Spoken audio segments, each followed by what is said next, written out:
भाषा मानव संचार की आधारशिला विज्ञान की सटीक और जटिल दुनिया में लागू होने पर अक्सर एक ठोकर बन जाती है। विभिन्न वैज्ञानिक विषयों में विशिष्ट शब्दावली का उपयोग महत्वपूर्ण गलतफहमी पैदा कर सकता है। यहां बताया गया है कि कैसे ईसा के नीति की बांधीन है। पॉलीसेमी, एक शब्द, एकाधिक अर्थ, एक ही शब्द, अलग अलग संदर्भ। अलग अलग वैज्ञानिक क्षेत्रों में कई शब्दों के अलग अलग अर्थ हैं। उदाहरण के लिए, भौतिकी में बल जीव विज्ञान में बल से अलग है। गलत व्याख्या, यह भ्रम और गलत धारणाओं को जन्म दे सकता है जब उचित स्पष्टीकरण के बिना शब्दों का उपयोग किया जाता है। शब्द जाल और तकनीकी शर्तें। विशिष्ट शब्दावली, प्रत्येक विज्ञान क्षेत्र अपना अनूठा शब्द जाल विकसित करता है। भौतिकी में क्वांटम, जीव विज्ञान में जीन या रसायन विज्ञान में अणु जैसे शब्द परिचित हो सकते हैं, लेकिन उनके विशिष्ट अर्थ भिन्न हो सकते हैं। प्रवेश में बाधा, गैर विशेषज्ञों के लिए इन शब्दों को समझना चुनौतीपूर्ण हो सकता है, समझ में बाधा उत्पन्न कर सकता है। अतिव्यापी और परस्पर विरोधी शब्दावली, समान अवधारणाएं, अलग अलग नाम, कभी कभी अलग अलग फील्ड एक ही अवधारणा के लिए अलग अलग शब्दों का उपयोग करते हैं, अनावश्यक जटिलता पैदा करते हैं। विरोधाभासी परिभाषाएं, कुछ मामलों में एक ही शब्द की विभिन्न क्षेत्रों में विरोधाभासी परिभाषाएं हो सकती हैं, जिससे गलतफहमी हो सकती है। 4. गणितीय भाषा, सार अवधारणाएं। कई वैज्ञानिक सिद्धांतों को जटिल गणितीय समीकरणों का उपयोग करके व्यक्त किया जाता है। सटीक होने पर इस भाषा को उन लोगों के लिए समझना मुश्किल हो सकता है जिनके पास मजबूत गणितीय पृष्ठभूमि नहीं है। अनुवाद चुनौतियां, गणितीय अवधारणाओं को रोजमर्रा की भाषा में परिवर्तित करना चुनौतीपूर्ण हो सकता है और अक्सर अति सरलीकरण या अशुद्धियों की ओर ले जाता है। 5. सांस्कृतिक और भाषाई अंतर। अनुवाद के मुद्दे। भाषाओं के बीच अनुवाद में वैज्ञानिक अवधारणाएं खो सकती हैं या विकृत हो सकती हैं। सांस्कृतिक पूर्वाग्रह, विभिन्न संस्कृतियों में वैज्ञानिक विचारों की अवधारणा के विभिन्न तरीके हो सकते हैं। इससे कान के पास जिससे गलतफहमी हो सकती है। भ्रम के उदाहरण, एक आम आदमी एक मांसपेशी द्वारा लगाए गए बल के साथ गुरुत्वाकर्षण के बल को भ्रमित कर सकता है। एक छात्र जीन, जीव विज्ञान और जिन्न, पौराणिक कथाओं के बीच अंतर को समझने के लिए संघर्ष कर सकता है। एक शोधकर्ता सांख्यिकीय शब्दों की गलतफहमी के कारण डेटा की गलत व्याख्या कर सकता है। चुनौतियों पर काबू पाना। वैज्ञानिकों को अपने क्षेत्रों के भीतर शब्दों को स्पष्ट और लगातार परिभाषित करने का प्रयास करना चाहिए। विभिन्न वैज्ञानिक विषयों के बीच सहयोग को प्रोत्साहित करने से अतिव्यापी शब्दावली को स्पष्ट करने में मदद मिल सकती है। वैज्ञानिकों को जटिल विचारों को स्पष्ट और सुलभ भाषा में संप्रेषित करने का प्रयास करना चाहिए। कम उम्र से विज्ञान शिक्षा में सुधार करने से वैज्ञानिक भाषा को समझने के लिए एक नींव बनाने में मदद मिल सकती है। इन चुनौतियों का समाधान करके हम वैज्ञानिक साक्षरता में सुधार कर सकते हैं और वैज्ञानिकों और जनता के बीच बेहतर संचार और सहयोग की सुविधा प्रदान कर सकते हैं। भौतिकी में भाषा भ्रम एक क्वांटम छलांग। क्वांटम यांत्रिकी एक ऐसा क्षेत्र है जहां भाषा अक्सर ठोकर खाती है। इसकी प्रतिवादी प्रकृति और क्वांटम और शास्त्रीय दुनिया के बीच विशाल खाई भाषाई चुनौतियों का एक अनूठा सेट बनाती है। भूगोल में भाषा भ्रम एक स्थानिक चुनौती। भूगोल, भौतिक और मानव दुनिया को जोड़ने वाले अनुशासन के रूप में अक्सर भाषाई चुनौतियों का सामना करता है। यहां एक उदाहरण है, स्केल और संदर्भ एक बेमेल। स्केल, भूगोल में यह शब्द अध्ययन किए जा रहे क्षेत्र के विस्तार और सीमा के स्तर को संदर्भित करता है। यह स्थानीय से लेकर वैश्विक तक हो सकता है। स्केल अर्थशास्त्र या भौतिकी जैसे अन्य क्षेत्रों में यह अक्सर आकार या परिमाण को संदर्भित करता है। भ्रम तब उत्पन्न होता है जब एक भूगोलवेत्ता मानचित्र के पैमाने पर चर्चा करता है, इसके विस्तार के स्तर का जिक्र करता है, और एक गैर भूगोलवेत्ता इसे मानचित्र के भौतिक आकार के रूप में व्याख्या करता है। वैश्विक स्तर पर जलवायु परिवर्तन का अध्ययन करने वाले एक शोधकर्ता को अपने निष्कर्षों को स्थानीय दर्शकों तक पहुंचाने की आवश्यकता है, जो वैश्विक स्तर को अपने तत्काल पर्यावरण के लिए अप्रासंगिक के रूप में व्याख्या कर सकते हैं। भूगोल में भाषाई चुनौतियों के अन्य उदाहरणों में शामिल हैं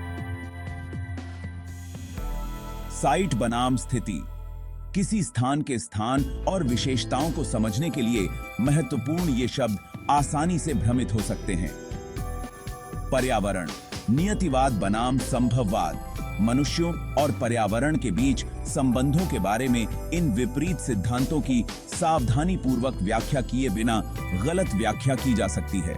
क्षेत्रीयकरण, हालांकि यह भूगोल में एक मुख्य अवधारणा है, क्षेत्रों को परिभाषित करना और परिसीमन करना व्यक्तिपरक और व्याख्या के लिए खुला हो सकता है। ये उदाहरण इस बात पर प्रकाश डालते हैं कि भूगोल की विशिष्ट भाषा क्षेत्र के बाहर के लोगों के साथ प्रभावी संचार के लिए एक बाधा कैसे हो सकती है। भौगोलिक ज्ञान की सटीक समझ और अनुप्रयोग के लिए शब्दावली का स्पष्ट और सुसंगत उपयोग आवश्यक है। रिमोट सेंसिंग में भाषा की चुनौतियां। रिमोट सेंसिंग प्रौद्योगिकी और डेटा पर बहुत अधिक निर्भर क्षेत्र अद्वितीय भाषाई चुनौतियां प्रस्तुत करता है। विशिष्ट शब्दावली, पिक्सेल, रिजोल्यूशन, वर्णक्रमीय हस्ताक्षर, जियोकोडिंग और जमीनी सच्चाई जैसे शब्द आवश्यक हैं, लेकिन क्षेत्र के बाहर के लोगों के लिए भ्रमित करने वाले हो सकते हैं। अतिव्यापी शर्तें, कुछ शब्द जैसे रिजोल्यूशन या स्केल अन्य क्षेत्रों की तुलना में रिमोट सेंसिंग में अलग-अलग अर्थ रखते हैं, जिससे गलतफहमी पैदा होती है। डेटा संचालित भाषा रिमोट सेंसिंग डेटा की मात्रात्मक प्रकृति के लिए अक्सर सांख्यिकीय और गणितीय भाषा की आवश्यकता होती है, जो व्यापक दर्शकों के लिए प्रभावी ढंग से संवाद करने के लिए चुनौतीपूर्ण हो सकती है। उदाहरण, रिमोट सेंसिंग में रिजोल्यूशन शब्द एक सेंसर द्वारा कैप्चर किए गए स्थानिक, वर्णक्रमीय और लौकिक विवरण को संदर्भित करता है। इसके विपरीत रोजमर्रा की भाषा में रिजोल्यूशन एक छवि की स्पष्टता या किसी समस्या के निर्धारण को संदर्भित कर सकता है। विभिन्न रिमोट सेंसिंग सिस्टम की क्षमताओं पर चर्चा करते समय यह असमानता भ्रम पैदा कर सकती है। लाइडार में भाषा की चुनौतियां, तकनीकी शब्दजाल, पॉइंट क्लाउड, पल्स पुनरावृत्ति दर, फुटप्रिंट, जियोलोकेशन और डिजिटल सरफेस मॉडल जैसे शब्द आवश्यक हैं, लेकिन गैर विशेषज्ञों के लिए भारी हो सकते हैं। अन्य क्षेत्रों के साथ ओवरलैप लिडार अन्य क्षेत्रों जैसे ध्वनिकी में भी एक शब्द है जो भ्रम पैदा कर सकता है। डेटा गहन प्रकृति, लाइडार बड़ी मात्रा में डेटा उत्पन्न करता है, जिसके लिए डेटा प्रोसेसिंग और विश्लेषण तकनीकों का वर्णन करने के लिए विशेष भाषा की आवश्यकता होती है। उदाहरण के लिए, पॉइंट क्लाउड शब्द की गलत व्याख्या 3D निर्देशांक के विशाल डेटा सेट के बजाय आकाश में बिंदुओं के बादल के रूप में की जा सकती है। भूवैज्ञानिक शब्दों की व्याख्या करने में भ्रम। भूविज्ञान एक विज्ञान के रूप में गहराई से पृथ्वी के इतिहास के अवलोकन और विवरण में निहित है, विशेष शब्दावली से भरा हुआ है। यह विशिष्टता, जबकि सटीकता के लिए आवश्यक है, अक्सर भ्रम की ओर ले जाती है, खासकर उन लोगों के लिए जो क्षेत्र में नए हैं या अन्य विषयों से हैं। भ्रम के सामान्य स्रोत, पॉलीसेमी संदर्भ के आधार पर कई भूवैज्ञानिक शब्दों के कई अर्थ हैं। उदाहरण के लिए, दोष एक भूवैज्ञानिक संरचना, एक कंप्यूटर त्रुटि या एक व्यक्तिगत दोष को संदर्भित कर सकता है। स्ट्राइक का अर्थ भूवैज्ञानिक विमान या बेसबॉल पिच की दिशा हो सकता है। क्षेत्रीय विविधताएं स्थानीय भूवैज्ञानिक स्थितियों और ऐतिहासिक उपयोग के कारण भूवैज्ञानिक शब्दों के विभिन्न क्षेत्रों में अलग-अलग अर्थ हो सकते हैं। एक क्षेत्र में एक बेसिन एक तलछटी बेसिन को संदर्भित कर सकता है, जबकि दूसरे में यह एक स्थलाकृतिक अवसाद को निरूपित कर सकता है। अतिव्यापी अनुशासन भूविज्ञान कई अन्य क्षेत्रों के साथ प्रतिच्छेद करता है, जिससे विभिन्न अर्थों के साथ साझा शब्द होते हैं। भूविज्ञान में एक क्षितिज एक स्ट्रैटिग्राफिक परत को संदर्भित करता है, जबकि अन्य क्षेत्रों में यह अक्सर आकाश या समय सीमा से संबंधित होता है। वर्णनात्मक प्रकृति कई भूवैज्ञानिक शब्द वर्णनात्मक हैं, जिससे संभावित अस्पष्टता पैदा होती है। शैल, बलुआ पत्थर और चूना पत्थर जैसे शब्द संरचना और बनावट के आधार पर चट्टान के प्रकारों का वर्णन करते हैं, लेकिन इन शब्दों का उपयोग बोलचाल की भाषा में भी किया जा सकता है। लैटिन और ग्रीक जड़ें। भूवैज्ञानिक शब्दों का एक महत्वपूर्ण हिस्सा लैटिन और ग्रीक से निकला है, जो इन भाषाओं से अपरिचित लोगों के लिए चुनौतीपूर्ण हो सकता है। आग्नेय, मेटामॉर्फिक और तलछटी जैसे शब्दों के भूविज्ञान में विशिष्ट अर्थ हैं, लेकिन अन्य शब्दों के समान लग सकते हैं। प्लेट टेक्टोनिक्स में भाषा भ्रम। प्लेट टेक्टोनिक्स आधुनिक भूविज्ञान की आधारशिला है, लेकिन इसमें शामिल प्रक्रियाओं की जटिलता और उपयोग की जाने वाली विशेष शब्दावली के कारण इसकी अवधारणाओं को समझना चुनौतीपूर्ण हो सकता है। भ्रम के सामान्य क्षेत्र। प्लेट सीमाएं, शब्द अभिसरण, विचलन और रूपांतरण भ्रामक हो सकते हैं, खासकर जब 3 आयामों के बजाय 2 आयामों में कल्पना की जाती है। सबडक्शन जोन की अवधारणा की कल्पना करना मुश्किल हो सकता है, विशेष रूप से एक प्लेट के दूसरे के नीचे डूबने की प्रक्रिया। भूगर्भिक समय। भूवैज्ञानिक समय के पैमाने की विशालता को समझना चुनौतीपूर्ण हो सकता है। लाखों वर्ष और अरबों वर्ष जैसे शब्द उचित संदर्भ के बिना अपना प्रभाव खो सकते हैं। भूवैज्ञानिक घटनाओं को मानव समय के पैमाने से संबंधित करना भ्रामक हो सकता है। स्थानिक तराजू पृथ्वी के आकार की तुलना में प्लेट आंदोलनों जैसे सेंटीमीटर प्रतिवर्ष के पैमाने को समझना और कल्पना करना मुश्किल हो सकता है। प्लेट टेक्टोनिक्स और स्थानीय भूवैज्ञानिक विशेषताओं के बीच संबंध कनेक्ट करने के लिए चुनौतीपूर्ण हो सकता है।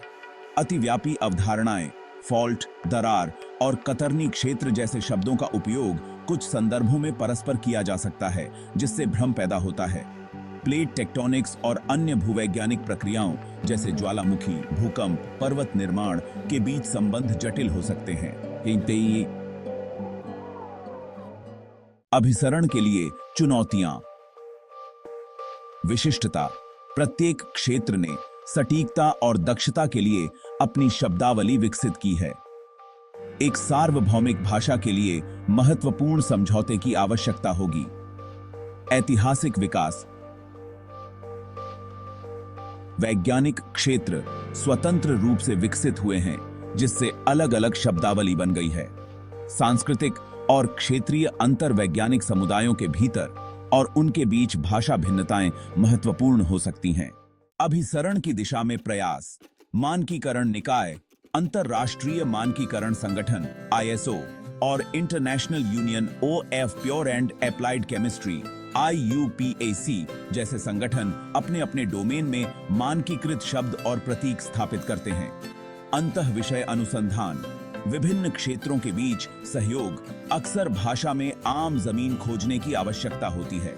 अभिसरण की एक डिग्री को बढ़ावा देता है। शैक्षिक पहल छात्रों को वैज्ञानिक अवधारणाओं की एक विस्तृत श्रृंखला से परिचित कराने के प्रयास भाषाई अंतराल को पाटने में मदद कर सकते हैं। संभावित भविष्य की दिशाएं। नियंत्रित शब्दावली। विशिष्ट डोमेन के लिए मानकीकृत शब्दावली विकसित करने से इंटरोऑपरेबिलिटी में सुधार हो सकता है। ऑन्कोलॉजी। संरचित डेटा के रूप में ज्ञान का प्रतिनिधित्व करने से क्षेत्रों के बीच भाषा संरेखण की सुविधा मिल सकती है। मशीन अनुवाद। उन्नत भाषा मॉडल अंततः वैज्ञानिक ग्रंथों में भाषाई अंतराल को पाटने में सक्षम हो सकते हैं। अंत में, जबकि सभी वैज्ञानिक क्षेत्रों में भाषा का पूर्ण अभिसरण एक दूर का लक्ष्य है, मानकीकरण, अंतः विषय अनुसंधान और तकनीकी प्रगति में चल रहे प्रयास धीरे धीरे हमें उस दिशा में आगे बढ़ा रहे हैं।